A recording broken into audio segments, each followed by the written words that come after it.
So as I said, I'm Crysttal Atkins. I'm the TDM coordinator for the Manoa campus. That must be the forward, huh? No, that's the intro. Next. So click the arrow or tab, yeah. Click the arrow. Yeah, All right.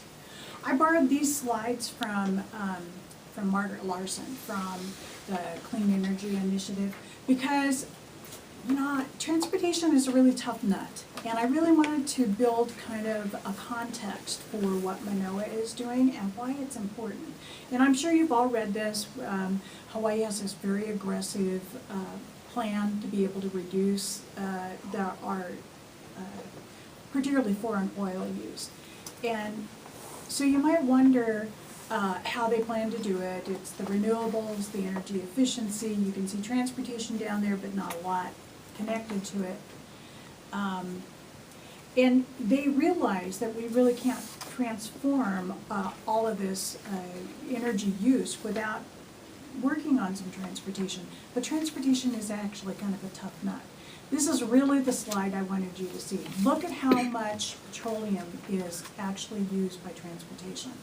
That is a really important piece. So as we talk about sustainability, it's something I feel really strongly about, that we have to get serious and start working on alternative transportation.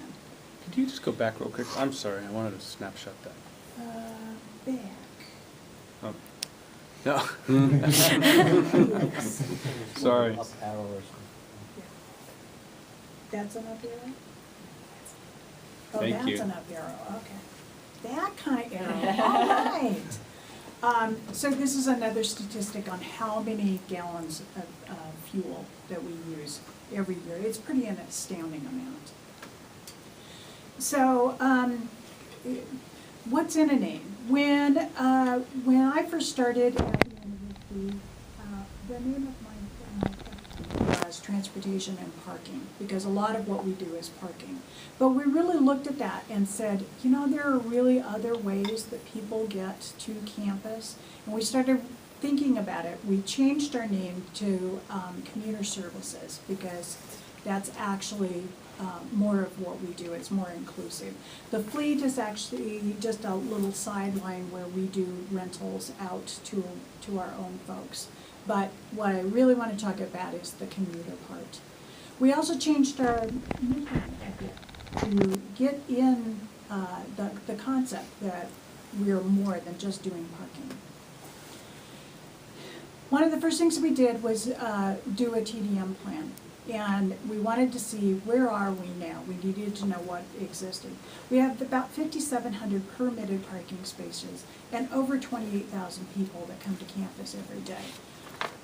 So in 2010, we undertook a lengthy TDM study, and we did a 3-week survey, online survey, where we had almost 1,600 people answer the questions, so we could extrapolate from there. You can see that the vast majority of folks really don't come to campus by car, which is a really good thing.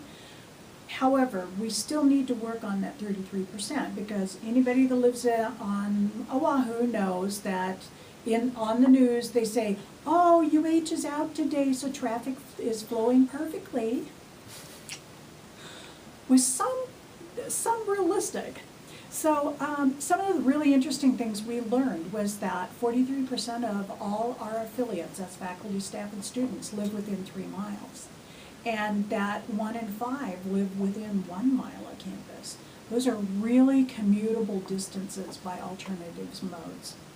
We also found that there's a significant opportunity to grow that alternative transportation group. So take transits, for instance. If you want somebody to ride transit, you have to have a transit line nearby. And we found that, by and large, that's really true. 85% of folks live within a quarter mile of a bus stop. And in fact, about 33% of folks live within a quarter mile of a bus stop where you have a local bus line that goes directly to campus. You can see that 63% of the folks that don't currently ride the bus said that they'd be interested in riding it. We know through research that about 1/3 of the people will actually change their behavior and begin riding. So we believe there's about 3,700 additional folks on campus that we can entice into riding transit if we work at it. One of the things that we surveyed folks about is an employee UPass system. A UPass is a universal pass. So the concept is you buy a pass for all your employees, and they can ride the bus anytime, any line, for as long as that pass is good. We really want to do a UPass system. The students already have a UPass system, and it raised transit ridership tremendously. Funding is, of course, our only issue, and we're working to try and find funding. We also work really closely with the bus system. We have a new route on campus that came on in December. It has really helped the way everything moves because the 13 actually runs the opposite direction from what the 6 does. So we now have bus lines that go both ways on campus. Bringing it onto campus rather than routing it around has actually increased the amount of ridership to the point where the bus service is getting ready to add more buses to the line because we've increased ridership. And of course, we also work to bring additional lines to campus whenever we can. So we found a willingness to shift modes. Some people who don't currently walk said that they would think about it. A few more who don't currently bike said that they'd be interested in thinking about it. One of the things we heard loud and clear, and this won't surprise you, is that there are not good facilities to campus or on campus. And those are things that we know that we have to work on. We work really closely with the City and County of Honolulu to work on projects. We're also working with our planning section. So when you look at the kind of strategic documents that are coming out of the planning section, you're beginning to see huge improvements in planned bike and pedestrian facilities. One of the things my section does is swap out old racks with these new modern racks because bike theft is a problem on campus. It's amazing how expensive bike racks are, though.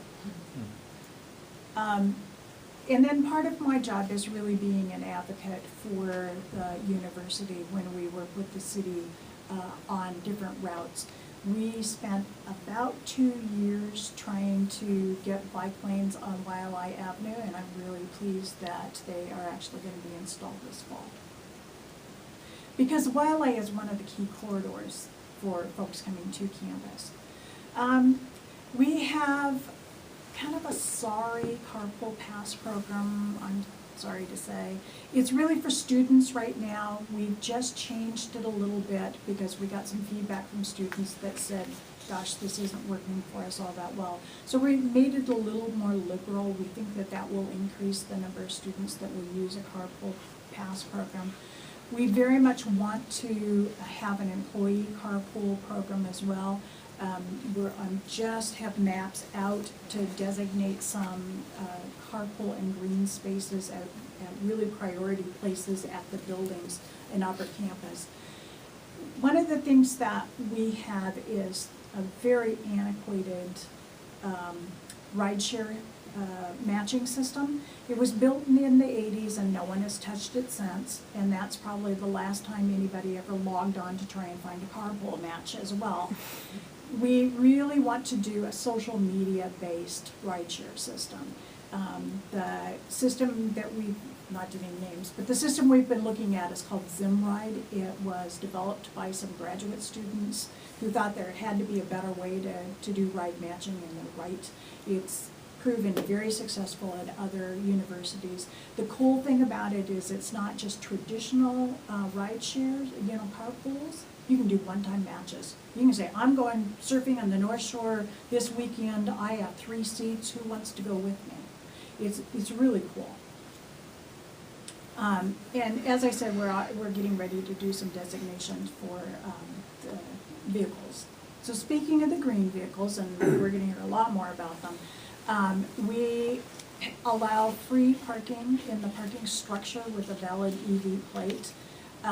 That's significant because the price to park in the structure is about $157 for 3 months. It's by semester. We also have 2 EV charging stations down in our structure, and we are looking to put more on Upper Campus. Enterprise Car Share, who used to be called GreenCar, and you'll hear more from John about this, is a great partner that we brought on campus. A car shared vehicle on campus really allows people that have made the commitment to use an alternative mode to keep that commitment. So the concept is you get to rent a vehicle when you need it at a really inexpensive rate. We have cars for $10 an hour. It includes all the fuels, the parking spot, and all the insurance. So if I ride my bike to work and I know that I have a doctor appointment that day, and I don't want to ride my bike because it's too far, I can rent the Enterprise Car Share vehicle, get my errand done easily, inexpensively, and come back and then ride my bike home. So we see them as a real key partner. We've been told that we have the largest car share program in the state at the moment.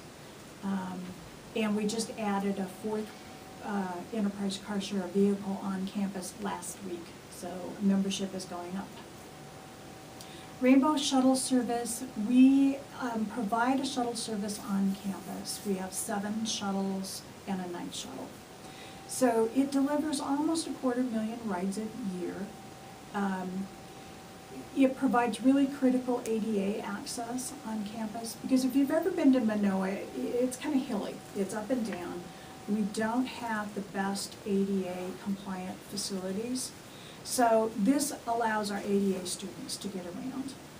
It also provides a secure evening service. So the shuttle goes around at night. We also have an escort service outside of that.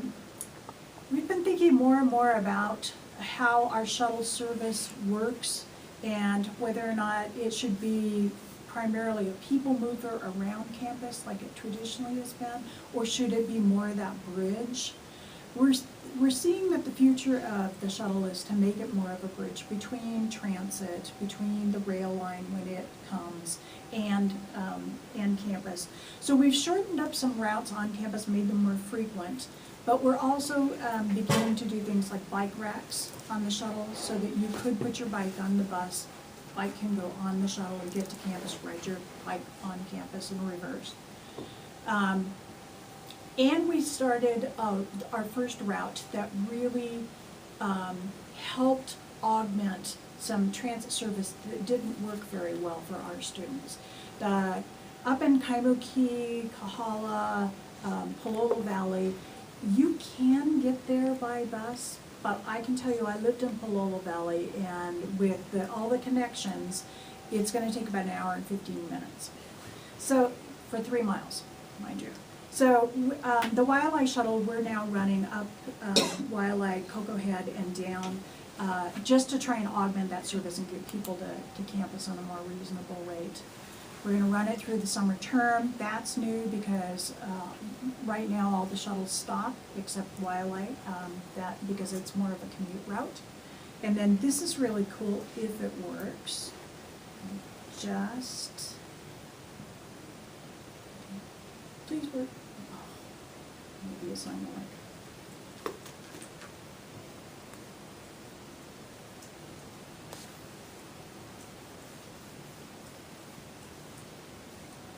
Of course, I have to have the world's longest password. Uh-oh. That'll be fun. Stop! Let go! Don't touch a thing!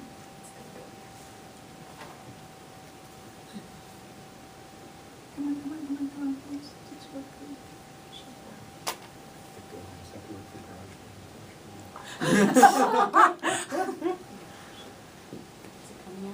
Nope, that's not it. Wait. Never mind. Okay, I'll just tell you what it is. Okay. But seeing it is so much cooler. We just purchased a GPS tracking system for our shuttles. So now you have a phone app. People can see where the shuttles are. It's such an improvement in the shuttle service, and it's a cool app. I know, that's why, I'm sorry, the link worked at home. Okay. But basically it has a map, and you click on the shuttle line that you want. It tells you where all the stops are. It tells you where the bus is at. You can see it on the map where it's at. Gives you an estimation of how long it's going to be. The system can also send you a text saying the shuttle is going to be there in 2 minutes. So it allows people to stay, if it's wet, they can stay in the dry. If it's night, they can stay in the building until the shuttle is actually there. And if we have time when we're all done, there's one other video on here, I hope that's on here. It's a campaign that we've been doing called the Transportation Heroes campaign. And it's a really cool campaign where we've asked people who use alternative modes to come and talk about how did they decide to do that, what are some tips for somebody else that might be thinking how.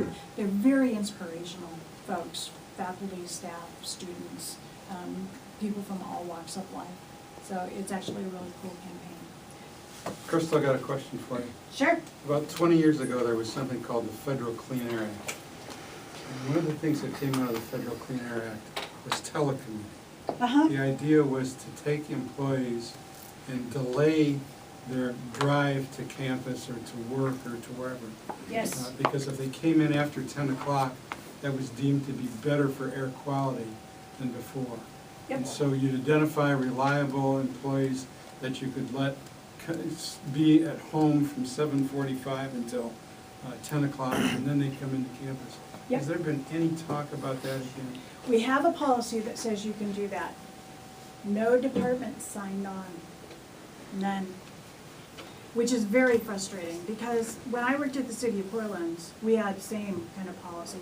But telecommuting and staggered work hours, I mean, that was just the norm. And it worked really, really well. It makes a lot of sense. One of the things, I was talking to someone in line at the lunch line about scheduling classes and that kind of thing, and trying to really start working at that schedule so that you don't have this time where everybody's got to arrive and everybody leaves. It's just, it's a no-brainer. It really is. Thank you, Crystal. I just want to welcome both of you. Maybe you could just say briefly so I can write down where you're from.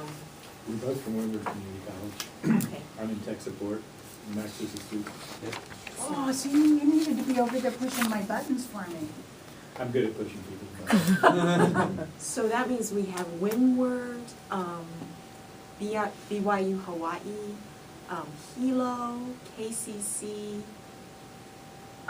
Rise. So you're working with Margaret? Mm-hmm. Okay. And UH Manoa, UH Maui College, HCC, and did I miss anybody? Kauai. You're from Kauai.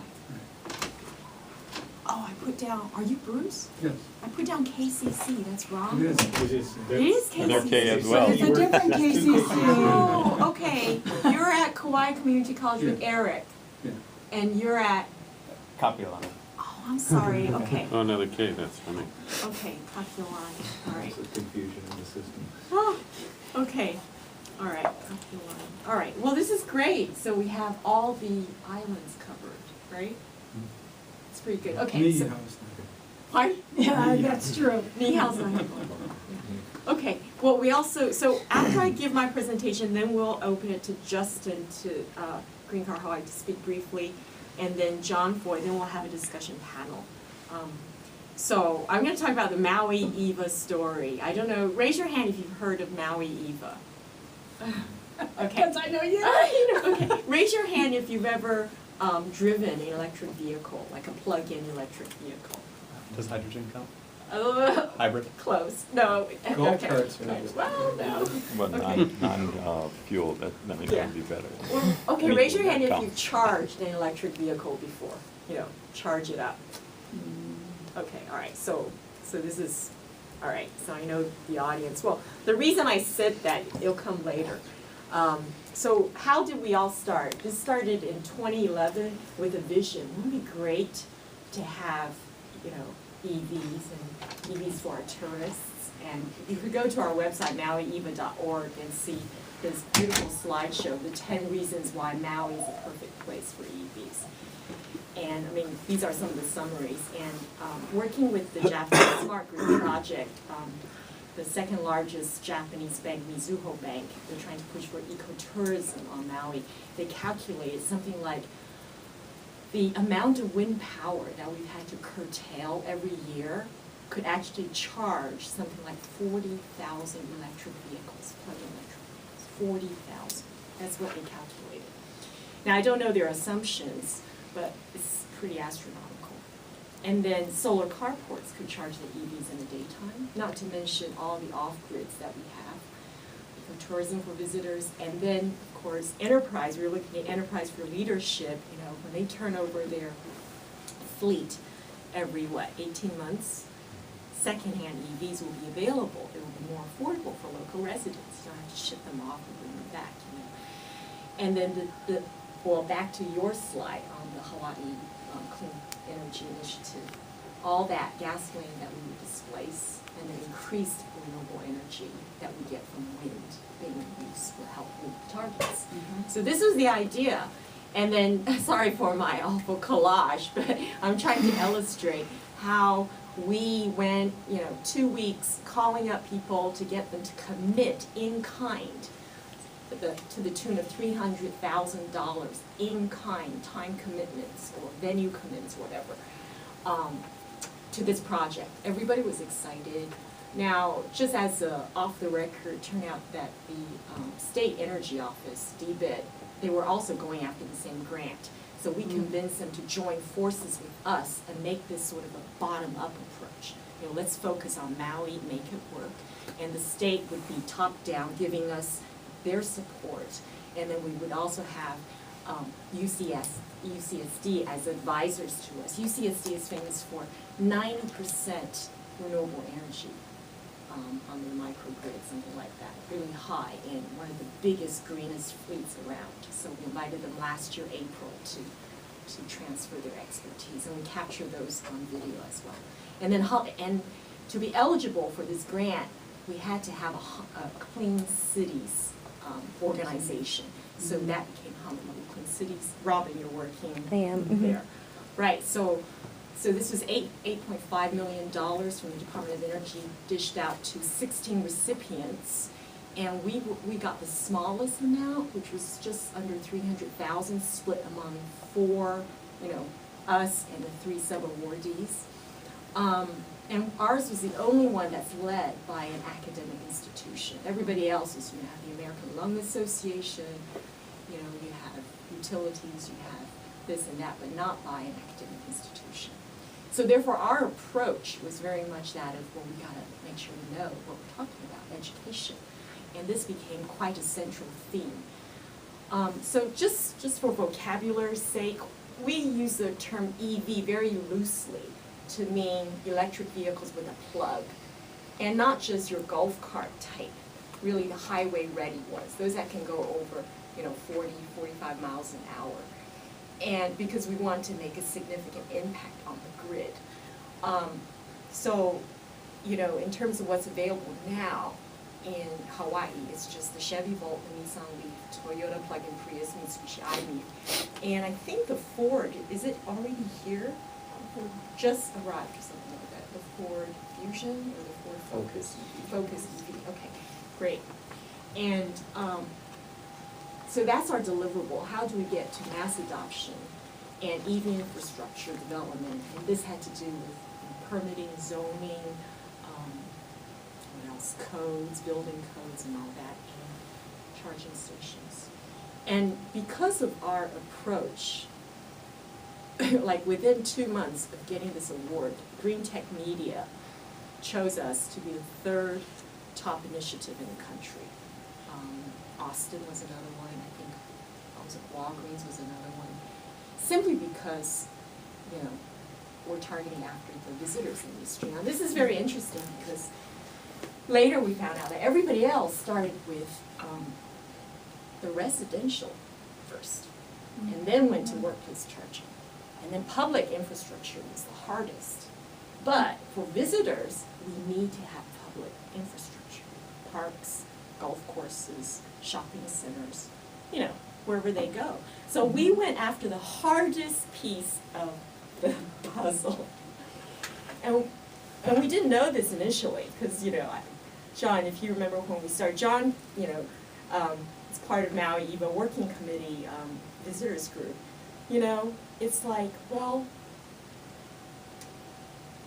we learned soon, I don't know, that the reason why residential was first is because you could charge at home.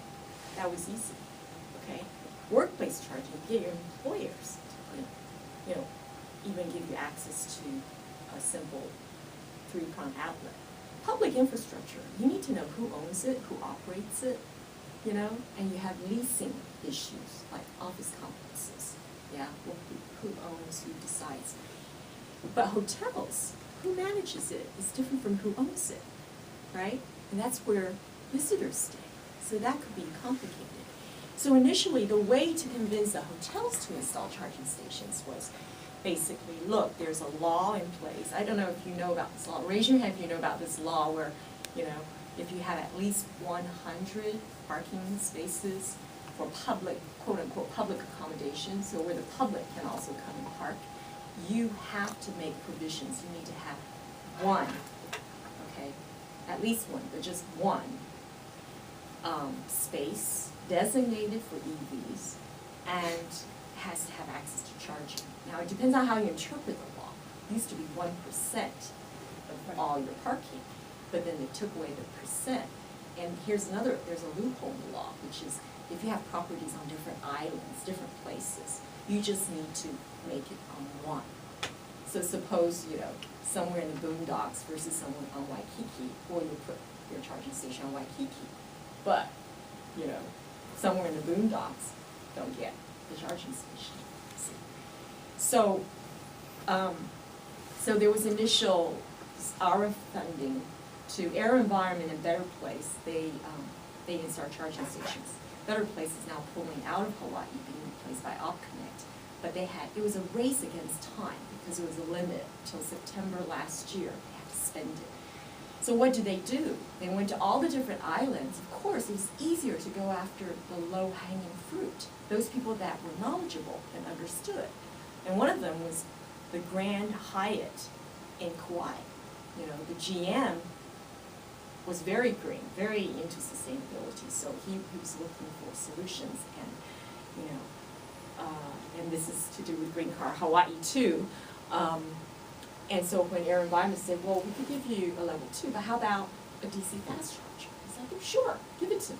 You know, Air Environment came to UH Manoa College twice, 2 different people. We didn't put in a charging station. It's because we weren't knowledgeable. And the decision making, you know, it was like, who's supposed to decide? So it was almost like these were free gifts, you know? Here's a charging station. Do you want it? Sure. We need to comply to the law. What do we need to do? We'll put it in, you know, a few $1,000s worth. And in the case of the DC fast charger, it was 6 figures. So, so now what we're finding is, hey, there's no enforcement or penalty if you don't comply with this law. You know, our Maui Memorial Hospital, they decided to put in a charging station because it was one of the last Air Environment ones that was subsidized, even if there's no stick. Well, we're all state institutions, right? Our colleges, aren't we? Mm-hmm. So we should really comply with the law. Mm-hmm. But it doesn't say when we have to. So our college, we plan to put in 8. We don't have that yet, but someone's donating one, so we're gonna have 9 at least. We'll probably have more. Let me quickly go through.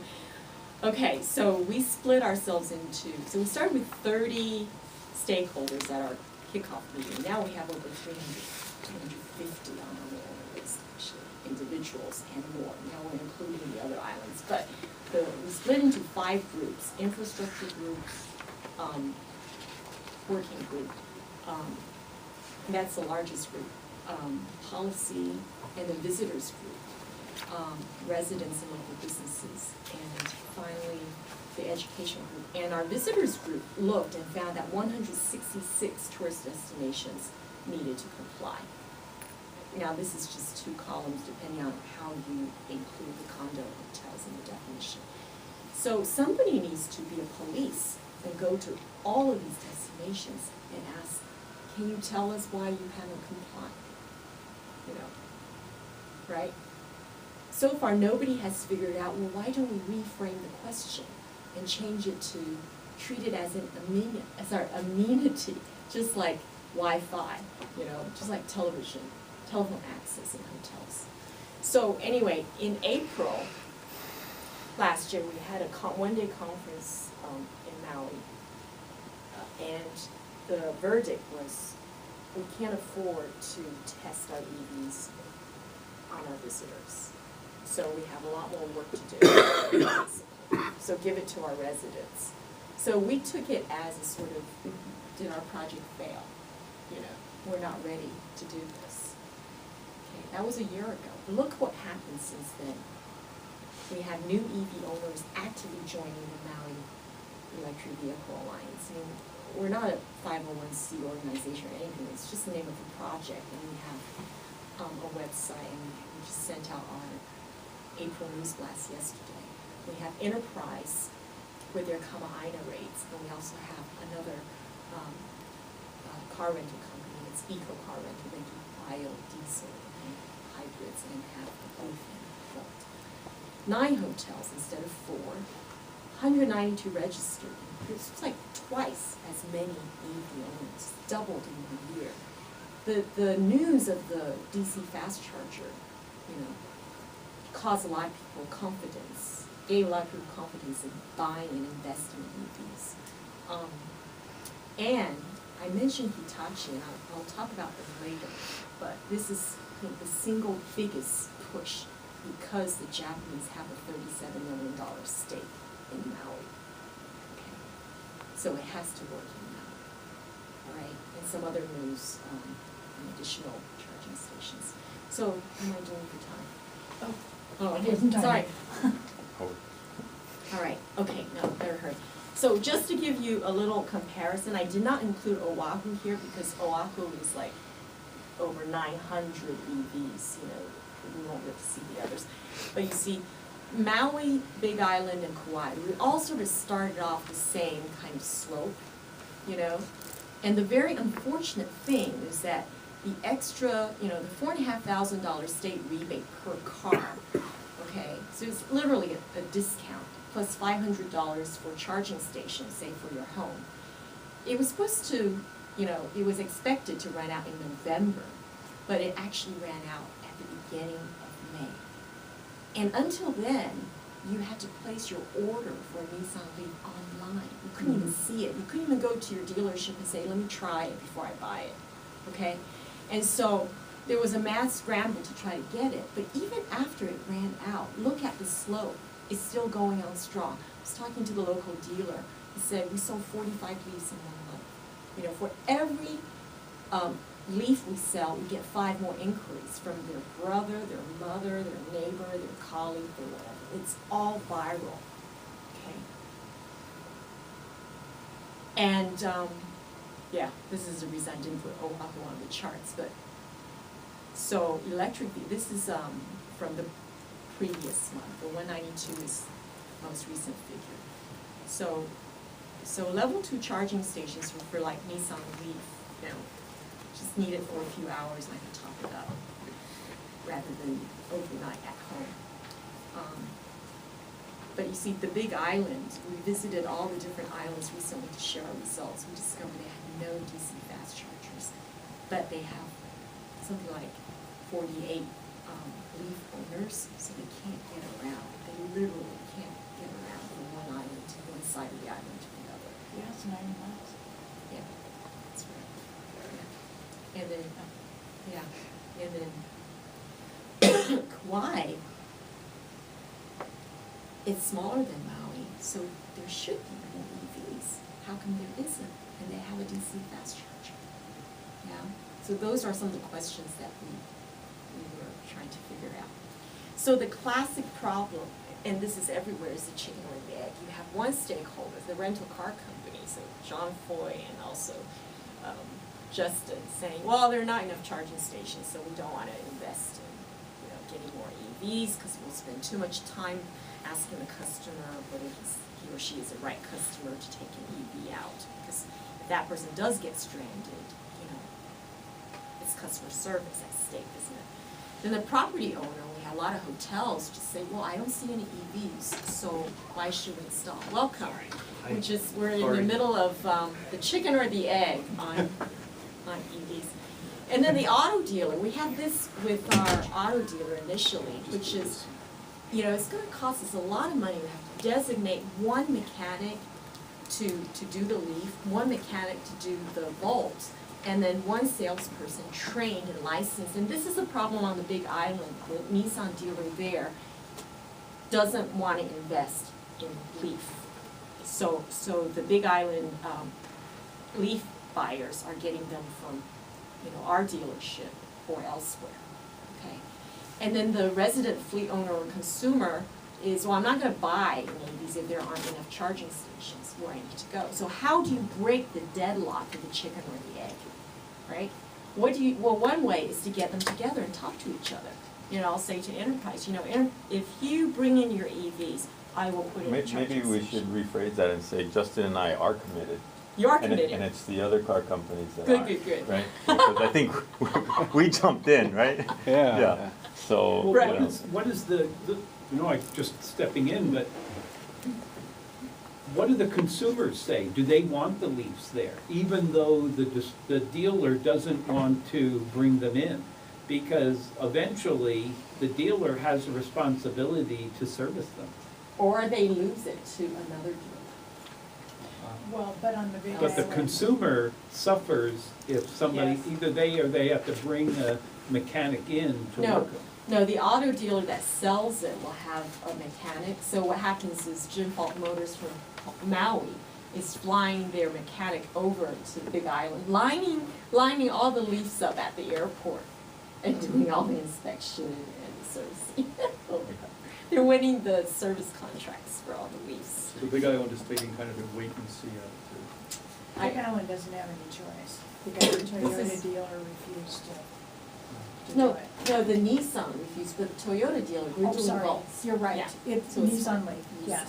Okay. Yeah, but which island are you from? Kauai, Kauai, great. Are you, which college or? Kauai School, community college. College, okay, great. And you're? I'm from Leeward Community. Leeward, okay, so we're all represented, this is great.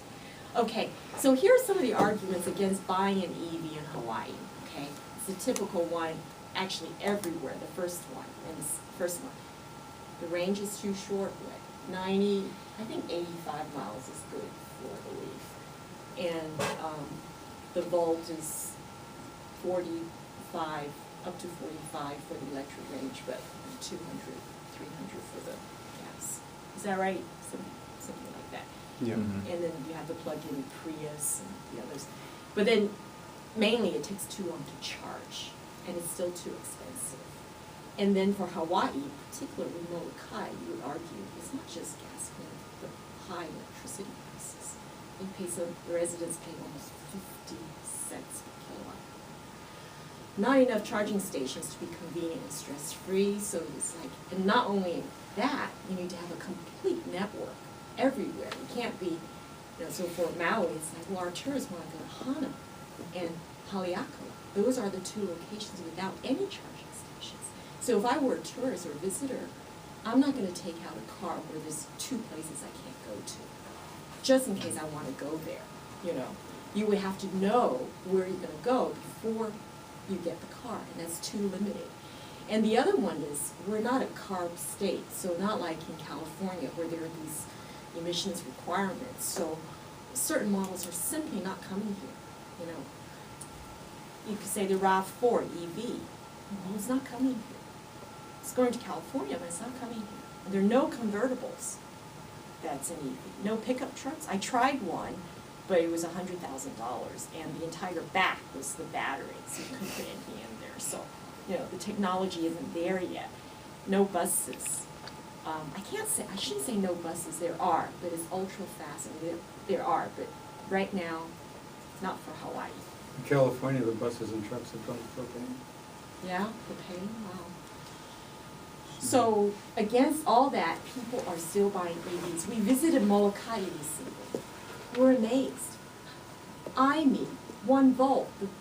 You know, the vault that we saw, the first vault we ever saw at our kickoff meeting on the 1st of November, our grand kickoff at the Grand Wailea 2011, that demo vault with 300 miles was sold to this lady and her husband, you know, because she was paying, you know, she had $1,500 in credit at the end of the year from her PV. She didn't want to give it back to Nico.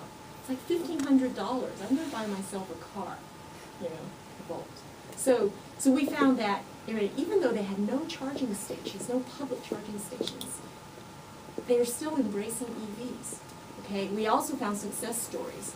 Those that capture the tax credits for PV and also the EVs in the early days, the rebates before they ran out, but they still get the, you know, $7,500 federal tax credit. They pay $18 per month. Can you imagine that? For all your electricity and fuel needs for transportation. Wouldn't you like that? If you were retiring, you know, to know that you have a steady, you know, cash flow. And now the lease deals, this third one is the beauty. I was just talking to our local dealership. The 2013 leases are coming out. They have double the capacity, battery capacity of the previous one, 6.6 kilowatt. And it's 2,000, so I don't know, I just take a quick poll. What is your monthly gasoline bill? Is it more than $250? Oh, What? $12. $12? Oh, anybody over Sorry, $250? I ride a motorcycle. Well, when we were on Molokai. Mine are a little over 200. Little over That's about 200? 200. Yeah. 200, okay. $80 a week. $80 a week. Holy So you're a smokes. candidate. Should come take the motorcycle safety course. I get 85 miles a gallon. Wow. Husband's Contractor. Ladder won't go on it. Well, in Molokai, we were surprised that this one security guard met is $500 a month. But then, you know, water was high too. The, Yeah. for your average user though, the cost of powering an EV is significantly less than the cost of fuel. Mhm. That's true. What's And the price on Indigo? Well, they don't have a grid to support it Right. there because all they have is a small PV system on their community center, and then homes have very small systems on their individual homes. They live by a generator. I mean, Right. it's, We've got people that live off-grid, oh, and they have. on the Big Island, I went Yeah. over there to do photovoltaics training. And I did an advanced PV class over on the Big Island, and I was surprised. 90% of the PV installations on the Big Island are off-grid. So it's the only choice for alternative for any power. Because the grid, it doesn't have the distribution like even Kauai has. I mean, other than a very few remote areas, Kauai has a tremendous distribution to the Big Island. So one of the things I need to add here is the potential of EVs for off-grid living, because the vault owner said that the two years of gas savings basically paid for his extra PV panels at home. And anyway, let me just go through this quickly. Level 1 charging. You know, this is something we found out that most people didn't know about. Basically, you know, instead of like taking your car to the gas station, it's like you drive home, you put it in. Similar to your iPhone, your iPad. It's so much more convenient. It's literally an outlet, okay? Some of the issues are, of course, access to that outlet. If you live in a condo, and then that would be an issue. the charging time on a 110 volt It's so much outlet longer. is a lot longer than the 220 volt. Totally, yeah, it's a speed, but also if you imagine, the car's gonna sit there anyway while you're sleeping, so it could be charging. And this is what we mean by charging on wind power. because that's normally when the wind gets curtailed. You know, when it's blowing the hardest at 2 in the morning, we're all asleep, we're not using electricity. So your car can be charging. And then the other thing is, you know, if you plug in your iPad or iPhone here, nobody's gonna say anything. You might have to ask permission for your electric bike. But suppose you were to pull up with your electric car and just plug it in. You'll have to ask for permission, right? 'Cause somebody, I mean, one, probably, right? So we basically need to push for greater awareness. And then level 2 charging, this is the higher speed one. Used to be like $2,000–3,000 for one, but prices are coming down to as low as $700. You can order them online. And initially, I remember trying to talk to Air Environment and Better Place. They won't tell me the price. It's like we have to talk about it, you know, because for them it was an opportunity to educate you and also find out more opportunities. So it was very, very opaque. But now it's no longer so, okay? And also what we're finding, also the other way to break the chicken or the egg is the automakers and the charging station manufacturers are saying, we'll give you one solution. You buy the car, we give you this charging station for a great price, you know, so you do both at the same time. So that's When I was at the mainland, some of them were even offering some dealers that they would include the services of an electrician to come out and connect it yeah. if they purchased the 220 volt unit. So basically removing all the barriers, lowering the transaction costs. And then finally the DC fast charger. So, you know, think of level 1 as say 20 hours from completely empty to completely full, in the very worst case for a Nissan Leaf. You know, in 10 hours for level 2, DC fast charger would be 30 minutes for up to 80%. Yeah, charge. After 80%, it becomes similar to level 2. Okay, but with DC fast chargers, you need the high voltage. You know, so you might need a transformer there, you need the 3-phase power. So right now, it's very high cost, like $100,000. They don't see how they're going to have a return on investment yet, and how much they charge for that, for using it. And because so many of these are subsidized, you know, like this one is subsidized, we have 6 of them subsidized in the state, okay? But most importantly, it's the standards issue. Only the Japanese cars have got this chattable port, okay? Have the chattable standard. The other ones, European cars, American cars, they've agreed on this SAE combo standard. It's like the, what is it, the Beta Max versus... The Beta versus VHS? VHS, yeah, it's like who's gonna get there first, right? So it's being stalled. It's been years since they said, oh, we've agreed on something, but still nothing's really happened except for the Chevy Spark that's coming out. And then the demand charge. This is for reliability reasons, but there's a tariff that's being entertained. It might remove the demand charge for us in Hawaii. So I think we're running out of time, so I'm not gonna, I'd rather have more discussion. So the rest of this is, okay, I'm gonna skip a lot of stuff, but the smart grid project, this was not part of our project, but we started around the same time. So we started to work very closely with the Japanese. They lent us 2 leafs to try out from last December till now. So for 4 months, we've been kind of lending to different people, like rotation, you know, 2 weeks, 3 weeks. I've had it for 4 months. And so now we have a growing group of informed and experienced EV users on our campus. So we can finally have a discussion about it. And okay, I'm going to skip that. So we did a lot of things at the college, the National Plug-in Day, getting the Enterprise was raffled off, a free weekend rental from Friday to Monday. And also the following week at the, sorry, I'm going to skip that one. And we have 3 publications with our partners, grant partners. I urge you, if you're interested in this topic, to just go to our website and we have links from there. I did bring a few copies of this, so if you're very interested, you can follow me back to that big room and I can give you a copy of that. But that was our report to the Department of Energy, our readiness plan, and then the DBIT, Driving EVs Forward, gives you a good account of what's been going on in the whole state. And then Honolulu Clean Cities interviewed the charging station installations, the hosts, probably hosts. The main finding is that they learned mainly from the manufacturers and the installers themselves. And we've just been doing constant outreach, because one of the things we found was that we really didn't know anything. You know, how do you lead? And like today, were you in the policy development group today? We were going through, draft policy on sustainability, but everybody's in sustainability, so you knew the language.